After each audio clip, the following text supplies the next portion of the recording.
tired of forgetting due dates or feeling like bills are popping up out of nowhere? If you're done with paying late fees for past due payments, then this video is for you.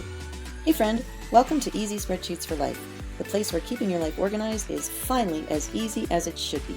If you're looking for simple, helpful, and totally stress-free digital tools for budgeting, planning, tracking, or just generally staying on top of things so you can achieve your goals, then you're in the right place.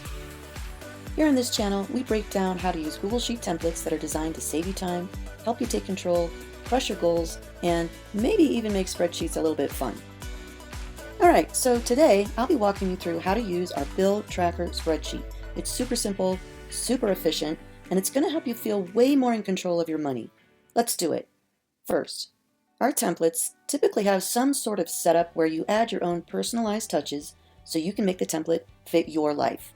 So just click on the Start Here tab and just find the Setup section where you'll enter your preferred currency symbol, any bank account names, and then bill categories. These entries will update the template automatically, which we'll see here in a bit. The template will have these categories already listed, and you can either keep them, delete them, change them around. It's up to you. Make it your own, and the template will gladly oblige. Next, we'll head over to the Bill Tracker tab. This is where all the magic happens. As you can see, I've already entered some mock data into some of these cells, just so you can get a visual of what the spreadsheet will look like in use. The first thing I want to point out is this little lockdown here on the tabs. This just lets you know that the spreadsheet is protected, just so you don't accidentally delete any important text or formulas. With our spreadsheets, you can easily see which cells are protected and which aren't. Basically, any white cell inside a section, so not including the white background, is where you will enter your data and make your selections. All other cells are protected, and they typically have a colored background like here. Try to edit them, you'll get a warning message like this. If you want to back out and not make the change, you can either hit cancel, you can click the X, or just hit escape. If you did want to keep the change, you would just hit the OK button. For more info on spreadsheet protection, just go back to the Start Here tab, and there's a whole section on how it works and how to change it.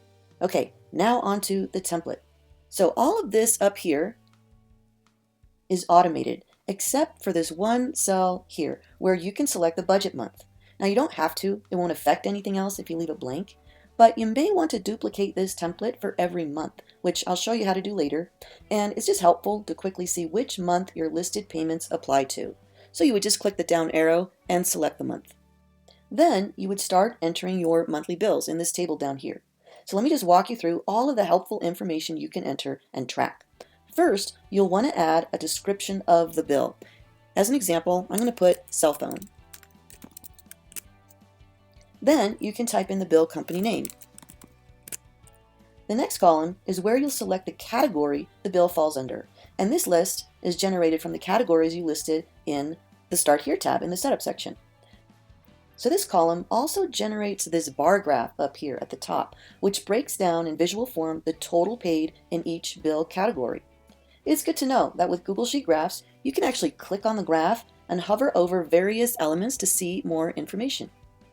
Alright, let's get back to the table. I'm going to choose utility for my cell phone. And then in the next column, I can enter an account number for quick future reference. I'll just put 12345. Then you can also enter a link to the bill company website login page. This is helpful if you want to pay a bill through the website. Adding a link will take you straight there. All you do is click into the cell with the link symbol, right-click, and choose Insert Link. Then you'll see this little pop-up box where you'll just either paste or type in the URL.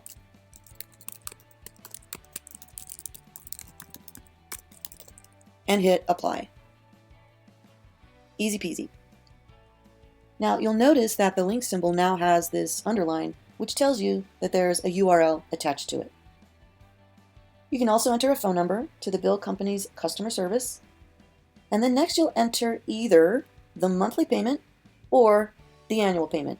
Sometimes you'll have the option to enter a payment that covers a whole year of service, and this is typically a great way to get a little bit of a discount. However, the majority of the time, you'll probably be using this monthly payment column. These amounts are automatically totaled up at the top in these total boxes, so you can quickly see where you're at in your payments. After you enter payment amounts, you'll enter the bill payment due date in this column here. This is what I call a color-coded column, and in this instance, the date will turn red if the due date is before today's date, meaning it's in the past, and the paid box has not been checked. The paid column is this very first column here in each row. And it's important to check the box once you've paid your bill, because it's the only way the spreadsheet knows which ones are paid and which ones are not.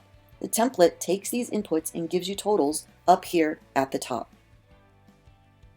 Once you check that a bill has been paid, for example, I'll check this one, then the entire row will turn gray. All right, I'll enter my due date. And then in the next column, you can enter the date you either plan to pay or actually pay the bill. So I'll go ahead and enter May 27th. The next column is where you can select the payment account. And this drop-down menu is generated from the list that you created in the setup section earlier. This just lets you know which bank account you paid the bill from. And then you can select the payment method.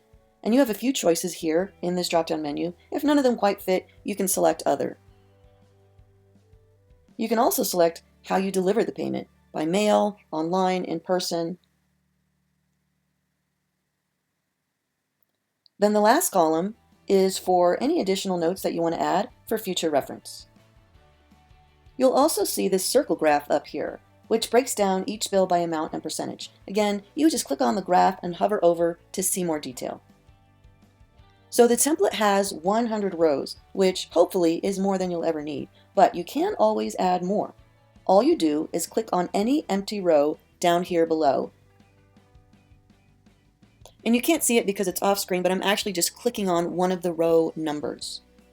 Once the row is highlighted, I would just right click and I could choose insert one row above or below. If you want to insert multiple rows, then you would just highlight the number of rows you want to insert. For example, let's say I want to add 5 more rows. I would highlight 5 empty rows by clicking on the top row, holding down my Shift key, and then clicking on the bottom row. Then I would just right click again and select Insert 5 rows above or below. So now I have 5 new rows, but as you can see, they aren't quite formatted like the other rows, so I'll need to copy and paste the formatting into these new rows. So the easiest way is to select 5 of the original rows, kind of like what we did before, right click again and select Copy.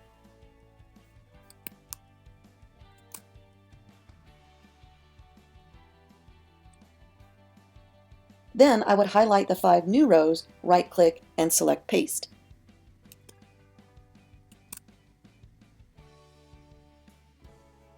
And now everything matches. Another helpful option is color coding your bills, just so you have a quick visual of where your payments are going. You would just decide the colors you want to use for each bill category. For example, let's say I want all of my utility bills to be blue. So I would either highlight the whole row by selecting the row number over here on the left, or I could just highlight the row inside the table by clicking on the first column, holding down my Shift key, and then selecting the last column. Once the whole row is highlighted, I would just go up here to the fill color and select the color. Now the easy way to color code the other rows with utility bills is while that first row is still highlighted, I would click on this paint roller. And this copies the formatting of anything that is currently highlighted. Then I would click on the first cell of the row where I want to copy the formatting. Make sure you click into the first column of the row. So in this instance, I'll click on the paid column.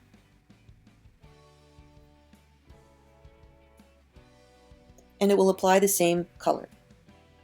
So I would just repeat that for every row with a utility bill. The row I just copied to is now highlighted. So I would click the paint roller again and copy the formatting to another row.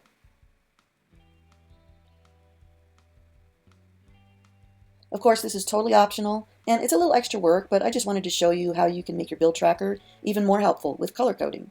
Also, I mentioned earlier that you may want to duplicate your bill tracker for every month. It's super easy. Let me show you how. All you do is click on the down arrow of the tab that you want to duplicate. And you'll see this list of options.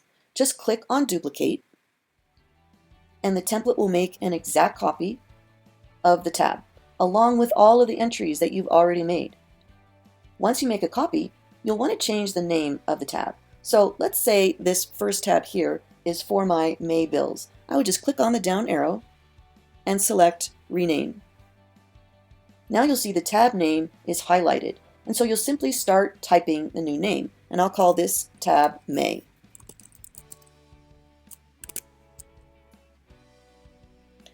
Again, you'll see this message because you're trying to change something in the template that's protected, but just hit OK and it will apply the change. If you want to leave to make changes for a few minutes, you can always check this box here. Now I'll rename the copy I just made. And I'll call it June. And then I would also select June up here for the budget month. Now again, all of this information was copied from May, so some of it will apply for June and some of it won't. So you just want to make sure you delete those entries that don't apply to the new month. For example, maybe the payment, definitely the due date and the payment date, etc. A good idea is to actually create your own template that you can duplicate before you make any entries that are unique to each month. This means you would enter everything into a blank template that will stay the same every month and nothing else. And then you would keep that as your template that you'll copy every month. And that's it. You now have a super simple, stress-free way to track your bills, avoid late fees, and stay on top of your money game. If you like this tutorial, give it a thumbs up and save it for later. You can purchase this bill tracker using the link in the description box. And while you're there, check out all of our other Google Sheet templates in our Etsy shop. Happy tracking, and I'll see you next time.